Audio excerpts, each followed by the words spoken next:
میری بیوی بہت ہی زیادہ خوبصورت تھی۔ وہ جو بھی بات کرتی میں اس کی بات پر یقین کر لیتا تھا، کیونکہ اس کی باتوں میں ایک عجیب سی چاشنی تھی۔ اوپر سے وہ خوبصورت بھی بے پناہ تھی۔ جب بھی کوئی بات کرتی تو مجھے لگتا کہ سچ ہی کہہ رہی ہوگی، حالانکہ بھلے سے مجھے معلوم بھی ہو کہ وہ جھوٹ بول رہی ہے۔ میں ہمیشہ اس کی ہر بات کو سچ مانا کرتا تھا۔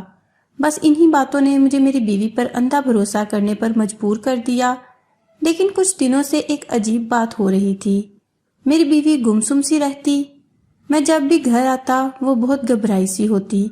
میں اس سے پوچھتا یا کوئی بات کرتا تو وہ نظریں چرانا شروع کر دیتی۔ میں نے اپنی بیوی سے اب بات کرنا بھی چھوڑ دیا تھا۔ مجھے لگا کہ شاید اپنے کسی معاملے کی وجہ سے پریشان ہے یا پھر صحت کا مسئلہ ہوگا، لیکن ایسا کچھ بھی نہیں۔ مجھے نظر آ رہا تھا میں اپنی بیوی سے اس بات کے بارے میں تفصیلاً بھی پوچھنا چاہتا تھا، تو کہنے لگی کہ مجھے کوئی مسئلہ نہیں ہے، بس آج کل مجھے ابا کی یاد آ رہی ہے۔ ابا کی یاد تمہیں کیوں آنے لگی؟ تم تو بہت چھوٹی سی تھی جب تمہارے ابا اس دنیا سے گزر گئے تھے۔ وہ میری اس بات پر مجھ سے نظریں چرانے لگی۔ تم نہیں سمجھ سکتے، میں بس جن باتوں کو سوچتی ہوں وہ بس تم گمان میں بھی نہیں لا سکتے۔ میں حیران تھا میری بیوی اچانک الٹی سیدھی باتیں کیوں کرنے لگ گئی ہے۔ کچھ دن مزید گزرے، میں اپنی بیوی کے تیور دیکھ رہا تھا۔ اب وہ بہت ہی زیادہ بگڑنے لگی تھی۔ بات بات پر مجھے غریبی کے طعنے دیتی، کہتی کہ تم تو بہت غریب ہو، تم نے کبھی امیری دیکھی ہی نہیں، میرے ابا بہت دولت مند تھے۔ میں بیوی کو سمجھاتا کہ میں 25 سال کی عمر میں کبھی بھی تمہارے 60 سال کے باپ جتنا پیسہ نہیں کما سکتا، پر اس کو سمجھ نہ آتی تھی۔ میری تو وہ کوئی بات سنتی ہی نہیں تھی۔ رفتہ رفتہ میں نے بھی اپنی بیوی کو پوچھنا چھوڑ دیا۔ لیکن ایک دن جب میں گھر آیا تو میری بیوی اچانک بیٹھی رو رہی تھی۔ میں اس کے پاس بیٹھا، اس کے ہاتھ اپنے ہاتھ میں لے کر پوچھنے لگا کہ سامیہ مجھے یہ بتا کہ میں نے کیا کیا ہے، کس بات سے تم خفا ہو؟ کہنے لگی کہ میں اگر تمہیں بتا دوں تو تم میری بات پر یقین نہیں کرو گے۔ میں چاہتی ہوں کہ تم مجھ پر بھروسہ کرو، میری کسی بات پر کوئی سوال نہ اٹھاؤ۔ اچھا ٹھیک ہے، میں تم پہ کبھی کوئی سوال نہیں اٹھاؤں گا، چاہے تم جو بھی کرو۔ اگر میں کچھ ایسا کروں جو تمہیں ناگوار گزرے تو تم کیا کہو گے؟ میری جان، میں تمہیں کچھ نہیں کہوں گا۔ تم میری محبت ہو، میں تمہارے لیے زندگی بھر اپنے دل میں ایک نرم گوشہ رکھتا ہوں۔ اب اگر تم یہ کہو گی کہ تمہیں میری محبت پر شک ہے تو میں کیا کہہ سکتا ہوں؟ دیکھیے، مجھے آپ سے اور کچھ نہیں چاہیے، بس بات اتنی ہے کہ آپ میرے ساتھ رہیں، جو میں کہوں وہ کریں اور مجھ سے کوئی سوال نہ کریں۔ آپ کو پتہ ہے میں آپ کے سوالوں کا جواب نہیں دے سکتی۔ آپ اپنی ماں کی قسم کھا کر کہیں کہ میں جو بھی کروں گی آپ میرا ساتھ دیں گے اور مجھ سے سوال نہیں کریں گے کہ میں کیا کر رہی ہوں۔ وعدہ رہا؟ میں نے اپنی بیوی کا ماتھا چوم کر کہا، اپنی ماں کی قسم بھی کھائی تھی، کہا کہ تم جو کہو گی میں ویسا ہی کروں گا۔ میری بیوی اب بہت زیادہ خوش ہو گئی تھی۔ میں نے خدا کا شکر ادا کیا کہ جتنے دنوں سے اس کے چہرے پر اداسی چھائی ہوئی تھی وہ تو ختم ہو گئی۔ کم از کم اسے احساس ہو گیا تھا کہ میں اس سے محبت کرتا تھا اور سچی محبت کرتا تھا۔ اب میری بیوی خوش رہنے لگی۔ میں نے پوچھا کہ تم نے مجھ سے کروایا تو کچھ بھی نہیں، سوال جواب کی نوبت ہی نہیں آئی، پھر تم ایسے کیوں کہہ رہی تھی کہ میں تم سے سوال نہ کروں؟ تو میری بیوی ہنس کر بولی، ابھی تو اصل آزمائش آئی ہی نہیں ہے۔ میں آپ کو ایک ایسی بات بتاؤں گی کہ سن کر اب سوال ضرور کریں گے، لیکن امید ہے کہ آپ اپنے وعدے سے پھریں گے نہیں۔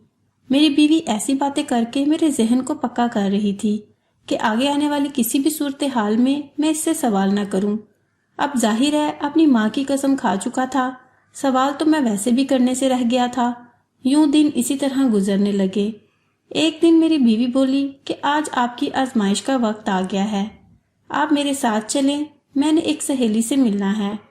اب میں یہ تو پوچھنے سے رہا کہ کون سی سہیلی، بس میں نے گاڑی نکالی، اپنی بیوی کے ساتھ اس کے بتائے ہوئے پتے پر چل پڑا، لیکن گاڑی کسی اور سمت میں جا رہی تھی، ایک بہت ہی ویران علاقہ جو اس سے پہلے میں نے کبھی نہیں دیکھا تھا۔ اب ہم یہاں آ گئے تھے۔ اس علاقے میں آتے ہی مجھے عجیب سا خوف محسوس ہونے لگا کہ جیسے میں کسی انجانی جگہ پر آیا ہوں اور کسی خاص مقصد کے تحت آیا ہوں۔ لیکن میری بیوی کہنے لگی کہ آپ مجھ پر بھروسہ رکھیں، یہاں میری ایک سہیلی رہتی ہے، میں اسی سے ملنے جاؤں گی۔ بیوی گاڑی سے اتری نکل کر ایک جگہ جھونپڑی کے سامنے رک گئی۔ اب وہ آگے آگے جا رہی تھی اور میں بس اسے دیکھ ہی رہا تھا۔ وہ گاڑی سے نکل کر ایک جھونپڑی کے اندر چلی گئی۔ مجھے بہت تجسس ہو رہا تھا کہ بنگلوں میں رہنے والی میری بیوی کو ایک جھونپڑی والی سے دوستی کی کیا ضرورت پڑ گئی، لیکن میں اتر کر نہیں گیا۔ تھوڑی دیر کے بعد جب میری بیوی وہاں سے نکلی، اس کے بال بکھرے ہوئے تھے، آنکھوں میں آنسو تھے، بری طرح گھبرائی ہوئی تھی اور گاڑی کی طرف بھاگ رہی تھی۔ میں بھی جلدی سے آگے بڑھا، اسے گاڑی میں بٹھایا۔ اس کی آنکھوں سے آنسو نکل رہے تھے، وہ بری طرح رو رہی تھی۔ میں نے سائمہ سے لاکھ بار پوچھا کہ کیا ہوا ہے، تم اس طرح سے کیوں رو رہی ہو؟ وہ بولی کہ مت پوچھو مجھ سے، میں نے تمہیں پہلے ہی کہا تھا کہ کوئی سوال نہیں کرنا۔ مجھے غصہ بھی بہت آیا، پر میں نے اسے کچھ کہا نہیں۔ میں نے سیدھا گاڑی گھمائی اور ہم لوگ گھر آ گئے۔ میری بیوی نے گھر آ کر بھی رونا بند نہیں کیا، کہنے لگی کہ خدا کے لیے مجھے میری اماں کے گھر چھوڑاؤ، مجھے اس گھر میں نہیں رہنا، مجھے وحشت ہو رہی ہے۔ مجھے بیوی کی یہ حرکت بہت عجیب لگی۔ میں نے اس کی ماں کو فون کیا، کہنے لگی کہ بیٹا مجھے بھی کافی دن ہو گئے ہیں، میں اپنی بیٹی سے ملی نہیں، تم اسے لے آؤ گے تو مجھے تسلی بھی ہو جائے گی اور میں اس سے مل بھی لوں گی۔ میں نے کہا کہ ٹھیک ہے، آپ جیسا کہیں گی میں ویسا ہی کروں گا۔ اپنی بیوی کو لے کر میں میکے چلا گیا۔ میری بیوی میکے جاتے ہی مجھ سے کہنے لگی آپ واپس چلے جائیں، میں کچھ دن یہیں پر رہوں گی۔ مجھے بیوی کا یہ رویہ برا لگا، لیکن میں کیا کرتا، اب تو مجھے اس کے عجیب و غریب رویے کی عادت ہو گئی تھی۔ میں واپس بیٹھ گیا۔ جب میں واپس گھر آیا تو میری اماں بھی مجھ سے شکایت کرنے لگیں، بولیں کہ بیٹا آج کل تمہاری بیوی کسی کام پر دھیان نہیں دیتی، ہر وقت ڈری سہمی رہتی ہے یا کسی نہ کسی سوچ میں گم رہتی ہے، تم پتہ کرو کہ آخر ایسا کیوں ہے۔ میں نے کہا اماں اس کی طبیعت خراب تھی، میں اسے اس کے میکے چھوڑ آیا ہوں، ضد کر رہی تھی، ویسے بھی اور مجھے اس سے زبردستی کرنا اچھا نہیں لگتا۔ میری اماں نے بات کو سمجھ لیا تھا، لیکن ہم لوگ کیا کرتے، زندگی میں اتنے سارے تانے اور اتنی ساری ذلتیں دیکھنے کے بعد ہم نے کم از کم اس شادی کو کامیاب بنایا تھا، ورنہ کسی کو یقین نہ تھا کہ 40 سال کی عمر میں کبھی بھی شوہر بن پاؤں گا، وہ بھی اتنی نوجوان لڑکی کا۔ تبھی میں خاموش ہو گیا تھا، لیکن اس کا یہ مطلب نہیں تھا کہ میری بیوی جو چاہے کرتی پھرے، میں اس پر نظر رکھنا چاہتا تھا۔ 2 دن کے بعد دوبارہ میں اس کے میکے گیا۔ اس کی ماں سے پوچھا کہ آپ کی بیٹی کا کیا حال ہے؟ اماں جی کہنے لگیں کہ میری بیٹی کو کوئی پریشانی ہے، میں اسے ڈاکٹر کے پاس بھی لے کر گئی تھی، ڈاکٹر نے کہا کہ اسے بس پریشانی کی وجہ سے بخار ہے، ایسی کوئی بات نہیں جس سے اسے تکلیف ہو، ہاں کوئی ذہنی پریشانی یا عارضہ ہو سکتا ہے۔ میری ساس نے یہ بات کہہ کر مجھے اور پریشان کر دیا۔ ایسی تو کوئی بات نہیں تھی، کھانے پینے کی ہر چیز گھر میں موجود تھی، ہم ایک اچھی زندگی گزار رہے تھے، لیکن پھر بھی میری بیوی کی پریشانی اور طبیعت کی خرابی کا سن کر البتہ میں ضرور پریشان ہو گیا تھا۔ میں نے اماں سے بات کی تو اماں کہنے لگیں کہ بیٹا تم اپنی بیوی کو واپس اس گھر میں لے کر آ جاؤ، اگر کوئی پریشانی ہوگی بھی تو وقت گزرنے پر وہ ہمیں سب کچھ بتا دے گی۔ میں اپنی بیوی کو میکے سے واپس آنے کا کہنے لگا تو اس نے صاف انکار کر دیا، کہنے لگی کہ میں آپ کے ساتھ نہیں چل سکتی، کچھ عرصہ یہیں پر رہنا چاہتی ہوں۔ مجھے بہت عجیب لگ رہا تھا۔ میں نے اس سے کہا کہ میں تمہیں یہاں زیادہ دن رہنے نہیں دے سکتا، تم میری بیوی ہو، تمہیں اپنے گھر کی ذمہ داریوں کو دیکھنا ہوگا۔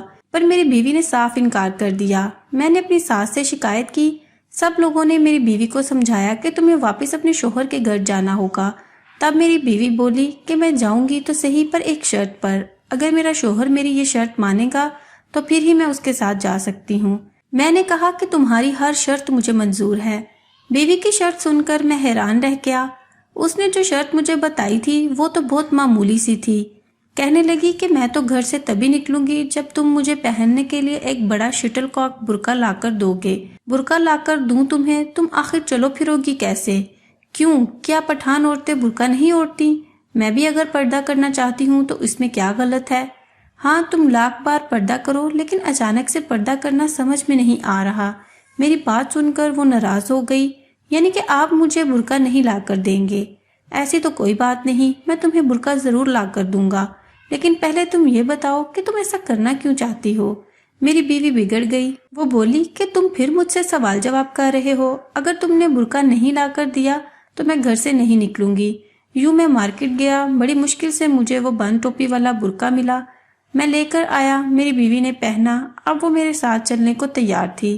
مجھے بہت عجیب لگ رہا تھا، میں تو اپنی بیوی سے کوئی بات بھی نہیں کر سکتا تھا، ایسا لگتا تھا کہ میرے ساتھ کوئی جن بھوت بیٹھا ہے۔ اگر میری یہ بات کسی کو بری لگی ہو تو معذرت خواہ ہوں، لیکن میری بیوی نے کبھی ایسا پردہ کیا نہیں، سو مجھے اس کی عادت بھی نہیں تھی۔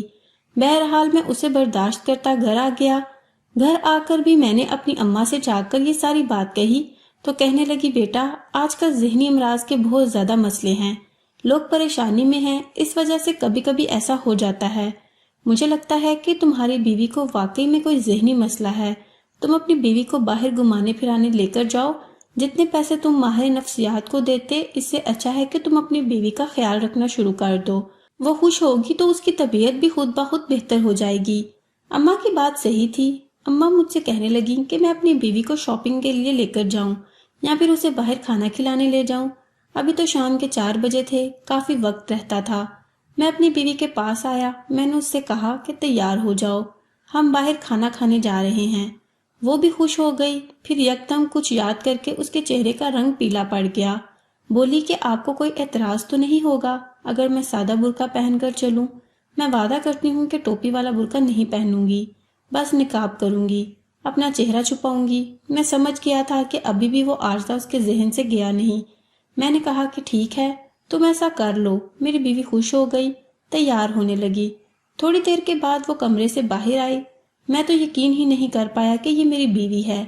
اس نے خود کو مکمل طور پر نقاب میں ڈھانپ رکھا تھا اور ایسا لگ رہا تھا کہ جیسے کوئی پٹھان عورت ہے۔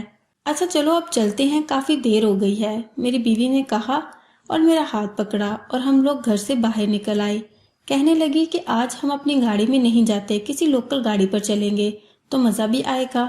یوں ہم دونوں یہ ایڈونچر کرنے بھی نکل پڑے تھے۔ ہم دونوں جب مارکیٹ پہنچے تو شام کا اندھیرا پھیل رہا تھا، لیکن ہم دونوں ہی بہت زیادہ خوش تھے۔ پھر کھانا وغیرہ کھا کر میری بیوی نے کہا کہ اب کچھ خریداری کرنے کے لیے چلتے ہیں۔ اسے کچھ چادریں لینی تھی۔ ہم لوگ ایک دکان میں چلے گئے۔